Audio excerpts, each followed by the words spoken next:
تھاما، فرقے فرقوں میں بڑھ گئے، جماعتوں میں بڑھ گئے. اللہ ایک، رسول ایک، کعبہ ایک، کتاب ایک، دین ایک، عقیدہ ایک، منہج ایک، لیکن ہم ایک نہیں ہیں. کیوں؟ اس کا بھی جواب اسی میں ہے کہ ہم نے قرآن و حدیث کو الگ الگ طریقوں سے سمجھنا شروع کر لیا، جس کی وجہ سے آج امت مسلمہ جو ایک تھی محمد صلی اللہ علیہ وسلم کے زمانے میں، صحابہ ایک تھے، عقیدہ ایک تھا، منہج ایک تھا، کوئی جماعتیں نہیں، کوئی فرقے نہیں تھے. فرقے کیوں بنے؟ اس میں جواب ہے. انہوں نے قرآن و حدیث کو ویسے نہیں سمجھا جیسے اللہ نے حکم دیا. کیا ہے اللہ کا حکم؟ کیا ہے اللہ تعالیٰ کا فرمان؟ اللہ تعالیٰ فرماتا ہے فَإِنْ آمَنُوا، اگر وہ لوگ ویسے ایمان لائیں گے جیسے تم ایمان لاتے ہو تو وہ لوگ ہدایت پر ہوں گے. اگر وہ لوگ تمہارے جیسے ایمان نہیں لائیں گے، فَإِنْ آمَنُوا بِمِثْلِ مَا آمَنْتُمْ بِهِ فَقَدْ وَإِنْ تَوَلَّوْا، اگر وہ منہ پھیر کر چلے جائیں گے، تمہارے مثل ایمان نہیں لائیں گے، کیا ہوگا؟ فَإِنَّمَا هُمْ فِي شِقَاقٍ فَسَيَكْفِيكَهُمُ اللَّهُ، اللہ ان کے لیے کافی ہے. اس آیت کریمہ میں اللہ تبارک و تعالیٰ نے دو راستے اور دو انجام بیان کیے. آیت کے شروع میں ایک راستہ اور اس کا انجام، دوسرے آیت کے دوسرے حصے میں دوسرا راستہ اور انجام اس کا.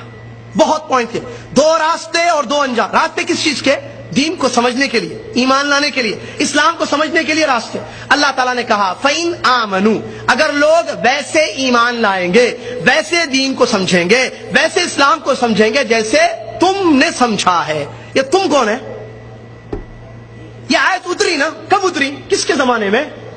صحابہ اکرام رضی اللہ عنہم کے اجمعین کے زمانے میں اتری. اللہ ان سے خطاب کر رہا ہے بِمِثْلِ مَا آمَنْتُمْ، مثل جیسے، لائک یو، جیسے اے صحابہ تم نے ایمان لائے ہو. اگر لوگ ویسے ایمان لائیں گے جیسے اے صحابہ تم ایمان لائے، فَقَدِ اهْتَدَوْا، تو وہ ہدایت پر ہوں گے.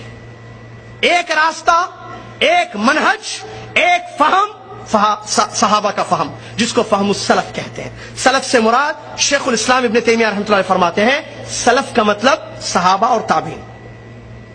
اگر ہم نے دین کو ویسے سمجھا جیسے صحابہ کی جماعت نے سمجھا، قرآن کی تفسیر ویسے لی جیسے صحابہ نے لی، حدیثوں کا مطلب ویسے لیا جیسے صحابہ نے لیا، تو ہم ہدایت پر ہوں گے. یہ اللہ کہہ رہا ہے. وہ ہدایت جس کو مانگتا ہے ہر مسلمان روزانہ نماز میں، روزانہ ہر رکعت میں جماعت کے ساتھ ہو یا پیچھے پڑھے. صحیح قول یہ ہے کہ جماعت کے ساتھ امام کے پیچھے بھی وہی پڑھنا ہے، سورہ فاتحہ تنہائی میں بھی پڑھنا ہے، اکیلی نماز بھی ہو. کیا مانگتے ہیں؟ اللہ تعالیٰ کی تعریف اور اس کی بزرگی بیان کرنے کے بعد اہدنا الصراط المستقیم، سیدھا راستہ دکھا اللہ. سیدھے راستے کے لیے یہ منہج اپنانا ضروری ہے، صحابہ کا فہم لینا ضروری ہے، صحابہ کے جیسے دین کو، اسلام کو، کتاب و سنت کو سمجھنا ضروری ہے تاکہ ہدایت ہو. یہ کون کہہ رہا؟ اللہ تعالیٰ سورہ بقرہ کی آیت فَإِنْ آمَنُوا بِمِثْلِ مَا آمَنْتُمْ بِهِ فَقَدِ اهْتَدَوْا، اگر ایمان ویسے ہوگا جیسے تمہارا ہے، صحابہ ایمان ہے، تو پھر وہ ہدایت پر ہوں گے. اگر راستہ چھوڑا تمہارا صحابہ کا، وَإِنْ تَوَلَّوْا، اگر منہ موڑ کر چلے گئے، راستہ چھوڑا، صحابہ کا فہم چھوڑا، صحابہ کا عقیدہ چھوڑا، قرآن کی تفسیر ویسے نہیں لی جیسے صحابہ نے لی، حدیثوں کو ویسے نہیں سمجھا جیسے صحابہ نے سمجھا، تو کیا ہوگا؟ فَإِنَّمَا هُمْ فِي شِقَاقٍ، اللہ کہتا ہے کوئی شک نہیں ہے کہ وہ پھر جماعتوں میں، ٹولیوں میں، فرقوں میں بٹ جائیں گے. کیا ہے انجام آج؟ دیکھیے دوسرا راستہ کیا ہے. نبی صلی اللہ علیہ وسلم کے صحابہ کو چھوڑ کر کسی اور طریقے سے، یا تو دماغ سے سمجھے، یا تو میجورٹی سے سمجھے، یا تو کسی ایک شخص کو متعین کر کے دین کو سمجھے، کتاب و سنت کو، تو اللہ تعالیٰ اس کا انجام بتا رہا ہے فَإِنَّمَا هُمْ فِي شِقَاقٍ، اس کا انجام یہ ہوگا صحابہ کے عقیدے کو چھوڑنے کا، کتاب و سنت کو صحابہ کے طریقے سے نہیں سمجھیں گے، اس کا انجام یہ ہوگا فَإِنَّمَا هُمْ فِي شِقَاقٍ، ٹولیوں میں، جماعتوں میں، فرقوں میں بٹ جائیں گے. اسلام ایک ہے، کتنی آج جماعتیں، یہ بھی مسلمان، وہ بھی مسلمان، وہ بھی مسلمان. یہ بھی کہتا میں قرآن و حدیث کو ماننے والا، میں اللہ اور اس کے رسول پر ایمان لانے والا، وہ بھی کہتا اس کا عقیدہ الگ ہے، اس کا عقیدہ الگ ہے. یہ کہتا اللہ عرش پر ہے، وہ کہتا اللہ ہر جگہ موجود ہے، وہ کہتا نہیں اللہ صرف 5 جگہ پر رہتا ہے، وہ کہتا نہیں اللہ ہمارے دلوں میں رہتا ہے. کیا ہے ایک اللہ کے بارے میں اتنے عقیدے؟ منہج صحابہ کا چھوڑا. رسول اللہ صلی اللہ علیہ وسلم کے بارے میں دیکھیے الگ الگ، کوئی کہتا حیاتی ہے، کوئی کہتا حیات ہے، کوئی کہتا نہیں وفات پا چکے ہیں، قبر میں زندہ ہے، کوئی کہتا قبر میں زندہ ہے، کوئی کہتا نہیں ہر جگہ زندہ ہے، جہاں چاہے آتے رہتے ہیں، جہاں چاہے حاضر ہوتے رہتے ہیں، آپ صرف درود پڑھ لیے آ جائیں گے. کوئی کہتا وہ مشکل کشا ہیں، وہ فلاں جگہ آتے ہیں، پریشانیاں دور کر دے، بس تم دل سے یاد کرو. کیا ہے یہ عقیدے؟ پھر نماز کو لے لیے، طہارت لے لیجیے، زکات، عمرہ، شادی بیاہ، معاملات، لین دین، ایوری تھنگ اسلام کی. لوگوں نے صحابہ کے منہج کو چھوڑا، الگ الگ عقیدے. یہ کہتا یہ حلال ہے، یہ کہتا یہ حرام ہے، یہ کہتا جائز ہے، یہ کہتا نہیں جائز ہے. سود ہاں آپ انڈیا میں رہتے ہو، دارال کفر میں ہو، لہذا آپ کے لیے حلال ہے، کوئی کہتا نہیں حرام ہے، کوئی کہتا نہیں ٹھیک ہے یہ چیز غلط ہے۔ نبی علیہ السلام کی پیدائش پر کوئی کہتا میلاد منانا چاہیے، خوشی کا موقع ہے، پیارے اسلام دنیا میں نور لے کر آئے، کوئی میلاد منا رہا ہے، کوئی انکار کر رہا ہے۔ کتنی جماعتیں، کتنے فرقے، یہ وجہ کیا ہے اس کی؟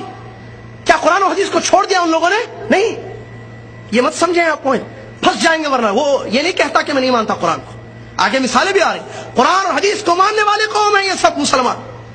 وہ جو شرک اکبر کرتا ہے، جو مزار پر جا کر پیشانی کو پٹکتا ہے، سجدہ کرتا ہے غیر اللہ کا، لا حول ولا قوت، وہ کہتا ہے میں اللہ اور اس کے رسول کو مانتا ہوں، روتا ہے نبی صلی اللہ علیہ وسلم کی محبت میں، داڑھی بھیگ جاتی ہے اس کی، لیکن وہ مزار پر سجدہ کر رہا ہے، نبی علیہ السلام کی قبر کا طواف کرتا ہے چھپ چھپ کر اندر، ہم نے دیکھا جامعہ اسلامیہ پڑھنے کے دوران۔ یہ کیا کتاب و سنت کو نہیں مانتا ہے؟ مانتا ہے، پھر وجہ کیا ہے؟ گڑبڑ کہاں ہے؟ پرابلم کہاں ہے؟ پرابلم سمجھنے میں ہے، پرابلم طریقے میں ہے، پرابلم منہج میں ہے۔ قرآن و حدیث کو بے شک تو مانتا ہے، لیکن قرآن و حدیث کو کیسے تو سمجھتا ہے میرے بھائی؟ صحابہ کے جیسے سمجھتا نہیں۔